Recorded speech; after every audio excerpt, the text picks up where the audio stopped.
Hello everyone. Hope you all are doing well. So myself Dr. Anil Terdar, working as assistant professor in the Department of Chemistry, JSS Arts, Science and Commerce College Gokak, which is affiliated to Rani Chennamma University Belgavi. So in the last video we have started discussing about the concept of soil analysis. In that we have started discussing about some general views on soil. So what is soil and how it looks and what are the approaches to the soil science or soil study or soil chemistry, and then we went for the classification of the nutrients in soil. So the essential nutrients are classified mainly two types, that is framework elements and the mineral elements. So the framework elements are from air and water, and the mineral elements are mainly from soil, which are in the form of ionic compounds. So in the mineral elements we have macronutrients and micronutrients based on the concentration of the nutrients used by the plant. So we have in micronutrients two types, primary and secondary, and we have micronutrients. There are 8 types of micronutrients. So up to this we have discussed in the last video.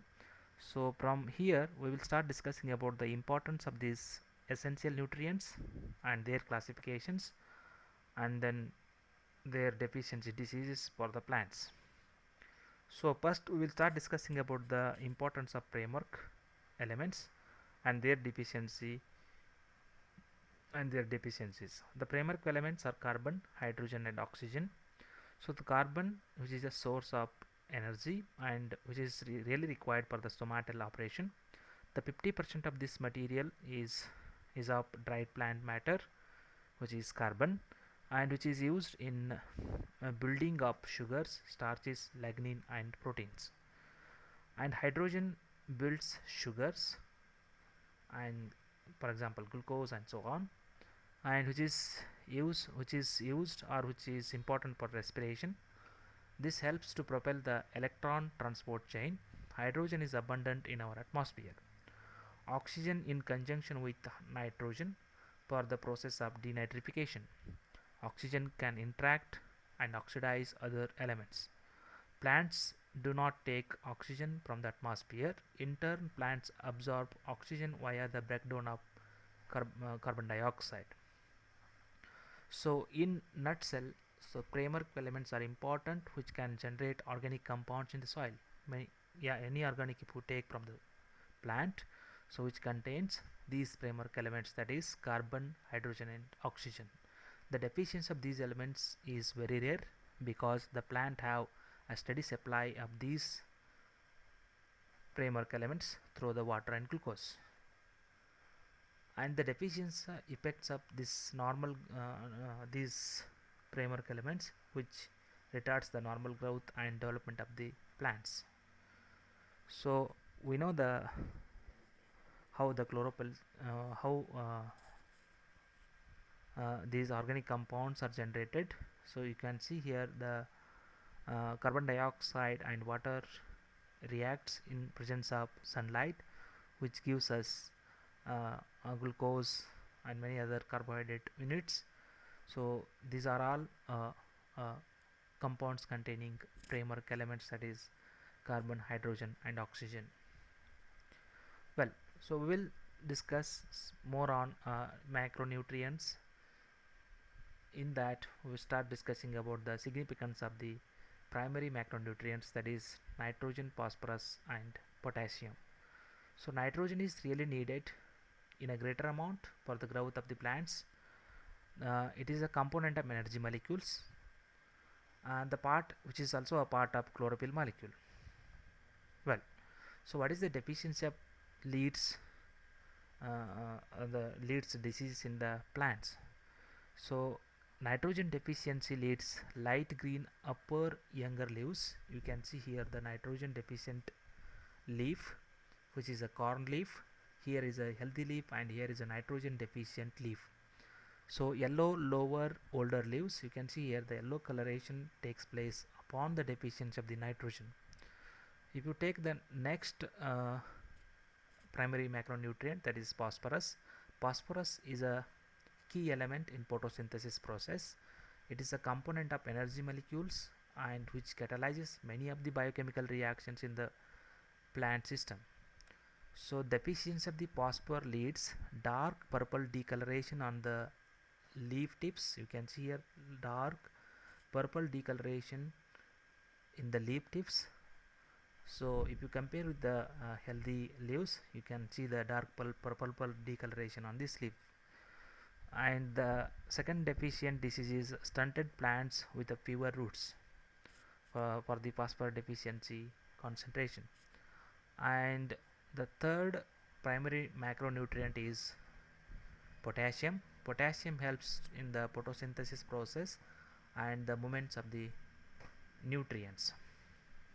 Potassium also used in the protein synthesis, and which is also used in the activation of plant enzymes. The deficiency of the potassium is marginal chlorosis and necrosis on the older leaves. Chlorosis is one in which the concentration of the chlorophyll molecules are less, that's why it becomes yellow in color. You can see the potassium deficient corn leaf. Here is a potassium deficient corn leaf, and there also we can see the shorter internodes and stunting. The nodes distance is shorter in case of potassium deficient leaves as compared to normal healthy leaves. So we will move to the secondary macronutrients. Those are calcium, magnesium and sulfur. Calcium is really needed to uptake the nutrients present in the soil, and which is used to which is used for the cell structure and membrane development, and which defends against various diseases. And the reactions calcium reactions to negative environment factors. Deficiency of the calcium deficiency leads the poor root growth and stunted dark rooting roots. You can see here the stunted roots, and leaves collapse before unrolling. Before unrolling, leaves gets collapsed and the whole plant gets collapsed. The secondary macronutrient is magnesium, which is very important for the formation of chlorophyll molecules, which absorbs light absorption pigment, which is also called light absorption pigment. Light is very important important thing for the chlorophyll formation. So here, and the photosynthesis also, magnesium which resists the drought and diseases, resistant to the drought and diseases. Magnesium deficiency leads pale green or chlorotic young leaves. You can see here chlorotic young leaves, twisted leaves, symptoms similar to drought. The third macronutrient is sulfur. It is a component of amino acids and proteins and enzymes and vitamins, so which helps in the formation of chlorophyll molecule. The deficiency of this sulfur leads seedlings, that is pale yellow chlorosis on young leaves. You can see here the figure. So next is micronutrients. We will see the role of these micronutrients, or we can also call them as a trace metals: zinc, copper, manganese, iron, boron, molybdenum, chlorine and nickel. So in general these are needed in very small amounts, but their presence is very important for the growth of the plant, which are involved in metabolic reactions, many of the metabolic reactions as a part of the enzymes. So we'll see their importance, we will see their deficiency diseases. The first one is iron micronutrient or trace metal.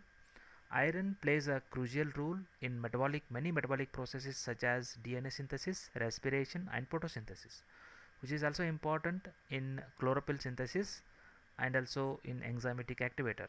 The deficiency of this iron, which fails to produce sufficient chlorophyll, is very important where chlorosis happen. So next is interveinal chlorosis. Green or yellow strips we can observe on the leaves of the plants, and new leaves turn white. You can see here the new leaves turns white and chlorosis happens. There are two types of chlorosins, green and yellow strips chlorosis also happens, and interveinal chlorosis also happens on the leaves. So this is very important to a smaller amount of iron is really needed for the development of plants. The second micronutrient is manganese. Manganese is a component of various enzyme systems for energy production, protein synthesis, and growth regulation. The deficiency of the manganese leads interveinal chlorosis, which leads yellow leaves, brown necrotic spots on leaves, white or grey spots on leaves, premature leaf drop, and delayed maturity.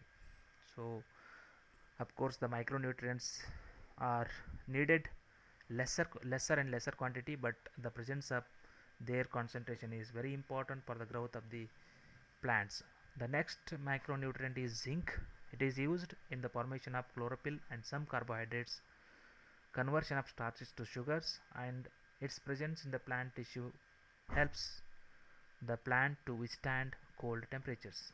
Zinc is essential in the formation of oxygens, which help with the growth regulation and stem elongation. The deficiency leads first appears on middle-aged or old-age leaves. The leaves appears muddy gray green color. You can see here this is a muddy gray green color. Leaves appears drought stressed with necrotic spots. Here you can see drought stressed leaves, 1 2 3 leaves, and which we can see here, we can observe necrotic spots. The next micronutrient is copper. It is acting as a catalyst in photosynthesis and respiration, which is a constituent of many enzymes involved in building and converting amino acids to protein, carbohydrate, and protein metabolism. Copper is important. Plant cell wall constituent. Copper deficiency leads leaf tip dieback, followed by twisting and wrapping up leaves. You can see here leaf tip dieback followed by twisting and wrapping up the leaves if copper deficiency in the soil. And delayed maturity, you can see here delayed maturity, stunted and misshapen heads. The next micronutrient is boron. Boron is required for cell wall strength and development, which is used in cell division, which is also important for the development of fruits and seeds, and which is required for sugar transport. The deficiency of the boron leads such kind of leaves. These are saw tooth effect on younger leaves, and you can see here pale and water soaked new shoots. Here is a new shoot which is of water soaked, and head is sterile. The head of some cones are sterile. The head sterility also taking place upon the boron deficiency. And next micronutrient is molybdenum, which is important for the conversion of various nitrates into amino acids in the plant, and also the inorganic phosphorus into organic forms in the plant, which is important in the synthesis of protein and sulfur metabolism. The molybdenum deficiency leads stunted plants, flowering and seed formation affected, hollow stems, brittle and decolored leaves are also observed upon the deficiency of the molybdenum. The last micronutrient is chloride. Chloride is important in photosynthesis, stomata regulation, gas and water balance in the cells, nutrient transport.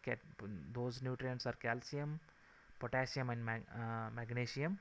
So this is the presence of the chlorine leads the disease resistance in the plants. So deficiency of these chloride are the physiological leaf spot syndrome. You can see here physiological leaf spot syndrome, white to brown spots on leaves, white to brown spots on the leaves, starts in lower leaves at tillering, similar to tan spots and smaller spots. We can see here smaller spots and all. So this is how the micronutrients are really important, though their concentration is very low, but their presence is very important for the growth of the normal growth and the normal development of the plants. The next concept is in this is soil organic matter. Soil organic matter is an organic component in soil consisting of three primary parts, including small plant residues and small living soil organisms. The second one is decomposing organic matter, and third one is stable organic matter. So let us see how much percentage of these four parts. First one is fresh residue, which is of less than 10%, the plant fresh residue, and living organisms in the soil, which is of less than 5%, and the stabilized organic matter, which is called humus, or like we can say like humic acid and all, so which is of the percentage is 33% to 50%. Decomposing of organic matter, that is active fraction, that is also is of 33 to 50%. So now what we can say is uh, we have the organic matter is much more in the soil than the nutrients. So here soil organic matter, that is SOM, serves as a reservoir of nutrients for crops. SOM, that is soil organic matter, provides soil aggregation, and also it increases the nutrient exchange from the soil to plants. It retains moisture. This is very important. The moisture, the plant, uh, any plant requires uh, optimum moisture in the plant. Optimum moisture is required for the plant growth. That's why soil requires or retains the moisture only when it contains sufficient amount of soil organic matter. SOM also reduces compaction, and which also reduces surface crusting.